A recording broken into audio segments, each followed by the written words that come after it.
एहतशाम साहब, लेकिन जब तक अमेरिका कि इसमें से ना हो तब तक ये जैसे भी इजलास या मीटिंग्स होती रहे, इसकी आउटकम्स भी निकलें, तो क्या वो जब तक उनको ऑन बोर्ड नहीं लिया जाता वहाँ पर किसी भी किस्म के जो रूल्स तय किए जाते हैं इम्प्लीमेंटेशन हो पाएगी? दूसरी चीज़ ये कि ऐसा क्या करना पड़ेगा इन ममालिक को कि वो अपनी जो भी इसके लिए एक लाइहा अमल तय करते हैं वो इज़राइल और जो अमेरिका जैसे स्टेक होल्डर्स हैं उसको इस पे इम्प्लीमेंटेशन के लिए कोशिशें कर सकें कि वो इस पे अमल दरामद भी करें। और दूसरा ये कि अभी जो हम हालिया देख रहे हैं तुर्की और इजराइल के रिलेशंस में जो एक स्ट्रेन आ चुका है, उसके बाद क्या ISF जो इंटरनेशनल स्टेबिलिटी फोर्स वहाँ पर क़याम किया जा रहा है जिसके हवाले से बातें हो रही हैं फ़लस्तीन में, उसमें तुर्की की पार्टिसिपेशन या उसका लीड करना ये इजराइल के लिए एक्सेप्टेबल होगा? ये क्या मामला चलेंगे फिर? देखा हमने बुनियादी तौर पे तो ये 20 नुकाती प्रेसिडेंट ट्रंप का और अमेरिका का ब्रोकर्ड जो पीस प्लान है, इसको अगर इस तरह देखा जाए कि क्या ये जो प्लान किया गया था दो जिसको कहते हैं कहना चाहिए ग्रुप थे, एक इजराइल और एक पैलेस्टाइन था, ठीक है ना।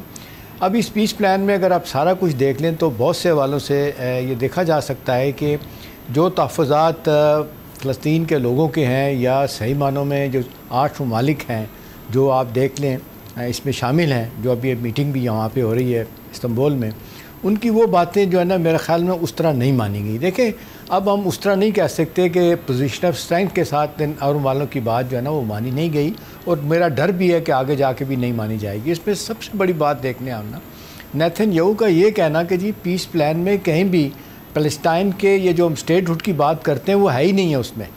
अभी देख रहे हैं ये सबसे बड़ी बात है कि जब आप देख लें जोक दर जोक अपना यूरोपीय ममालिक भी तस्लीम कर रहे हैं फ़लस्तीन को, लेकिन दूसरी तरफ अगर उनको एक अलहदा से एक मुल्क नहीं दिया जाता, जो 2 स्टेट नेशन की बात हो रही थी, और ये कि जी 67 के बॉर्डर तक जाया जाएगा और वहाँ पे उनको पूरे हकूक़ मिलेंगे, तो मुझे लगता है ये इतना आसान नहीं है। ये बड़े दबाव के अंदर अपैरेंटली लगता है ये प्लान बनाया गया और एक किस्म का मजबूर किया गया, अभी टेक इट और लीव इट वाली बात है मुसलमानों के लिए और इनके लिए।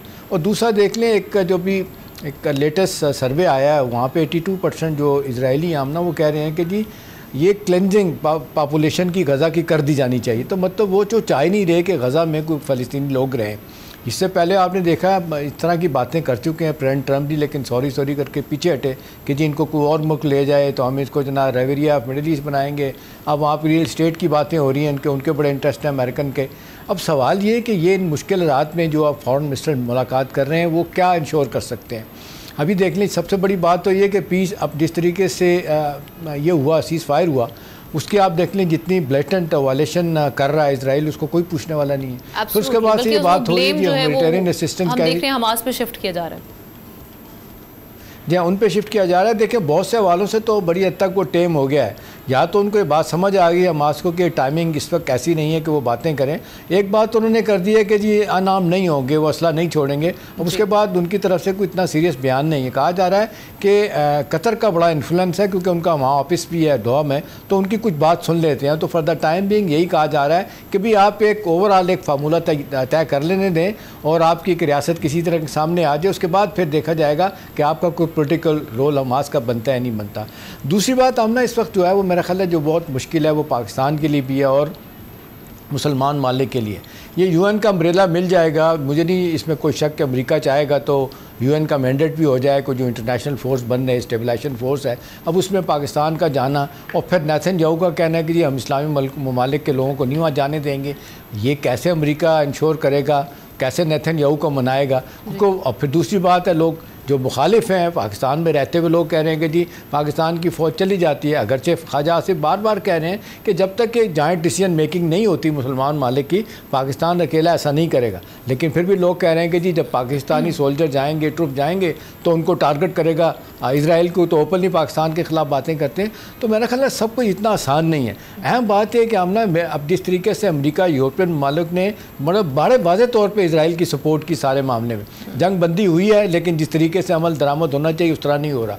दूसरा जो खदशात फ़लस्तीनियों के हैं या ममालिक के हैं, मुझे नहीं लगता उन कंसर्न को पूरा किया जाएगा। और पाकिस्तान के लिए भी ये एक बहुत बड़ा चैलेंज है कि अपना रोल जो जिस तरह दिया गया, प्रेसिडेंट ट्रंप बार बार प्राइम मिनिस्टर की फील्ड मार्शल की तारीफ कर रहे हैं कि आप पाकिस्तान उनको मना सके। और जो तुर्किया की आप बात कर रहे हैं, लेकिन ना इसराइल के साथ उनके तल्लुकात अब जिस तरीके से अब आखिर में आके उन्होंने ट्रेड पर भी पाबंदी लगाई है। और लेकिन लोग तो कहते रहे हैं कि जिन ममालिक के अपना अरब ममालिक के तल्लुकात थे जिन्होंने रिकगनाइज़ किया हुआ था, कम अज़ कम अपने एम्बेसडर्स को ही वहाँ से बुला लेते, लेकिन अभी किसी ने ऐसा नहीं किया। तो बहुत ज़्यादा अमेरिका का दबाव है। हमना यूरोपियन यूनियन भी डर के बैठे हुए हैं ममालिक, अमेरिका की बात जो ना वो कोई ना करने के लिए तैयार नहीं। और हमारे पास मुसलमानों के पास कोई इतना बड़ा कुशन नहीं है फॉल बैक करने के लिए। नतीजतन जो थोड़ा बहुत दिया जाए मेरा ख्याल उस पर गुजारा किया जाएगा।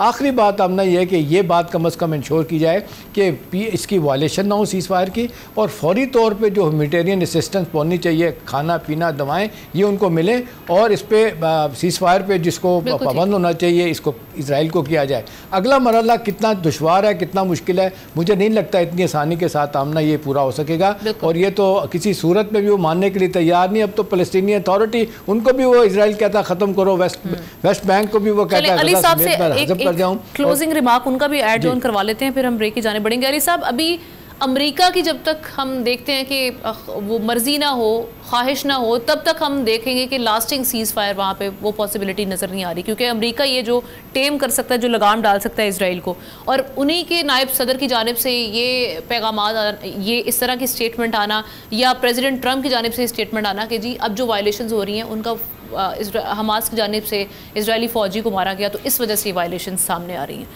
जब तक अमेरिका नहीं चाहेगा, अमेरिका को किस तरह से मनवाया जा सकता है? क्योंकि यूरोप में भी हमने बड़े बड़े एहतजाज देखे, यूरोपीय गवर्नमेंट्स भी कहीं ना कहीं इस मामले पे गिव अप कर चुकी, 2 स्टेट्स सोल्यूशन वाली बात कर चुकी, फ़लस्तीन को रिकग्नाइज़ करने वाली बात कर चुकी, लेकिन अमेरिका किसी तौर पे हम देख रहे हैं कि इस मामले को देख रहे हैं कि सेटल नहीं करवा पाया। तो आप क्या समझते हैं कि ऐसा क्या किया जा सकता है जिससे ये मगरबी क़ुव्वतें और हमारे जो मुस्लिम ममालिक हैं वो अमेरिका को कम से कम कन्विंस कर लें? क्या इसमें बिल्कुल सही है। सबसे अहम जो कहा जाता है कि ये है ट्रंप फैक्टर। ट्रंप जो रोल अदा कर सकता है, जब तक वो पूरी तरह इजराइल पे दबाव नहीं डालेगा तो ये बातें तय नहीं हो पाएंगी। यानी जो रीजनल ग्रुप है हमने बनाया है और जो 8 ममालिक जिसमें शरीक हैं, वो अपने रिकमेंडेशंस, अपनी तजवीज़ात पेश करेगा, और उसमें जाहिर है कि इजरायली विड्रॉल की ज़रूरत है, इमदाद की फराहमी की ज़रूरत है, और फ़लस्तीनी लोगों की, फ़लस्तीनी आबादी की आगे उनके मुस्तक़बिल का क्या होगा, स्टेट बनेगी, स्टेट नहीं बनेगी। तो ये सब बातें हैं जिसमें कि ट्रंप अपना रोल जब तक नहीं अदा करेगा तो मुश्किल है। लेकिन मैं समझता हूँ ये जो मैंने पहले शुरू में पहली बात के मैंने कहा था कि रीजनल अप्रोच जो है वो बेहतर है बनिस्बत के सिर्फ इजराइल, अफ्रीका और फ़लस्तीनी इसमें involve. Thank you so much Ali Sarwar Naqvi sahab for your analysis. Subscribe करें और बेल दबाएं ताकि कोई खबर रह न जाए।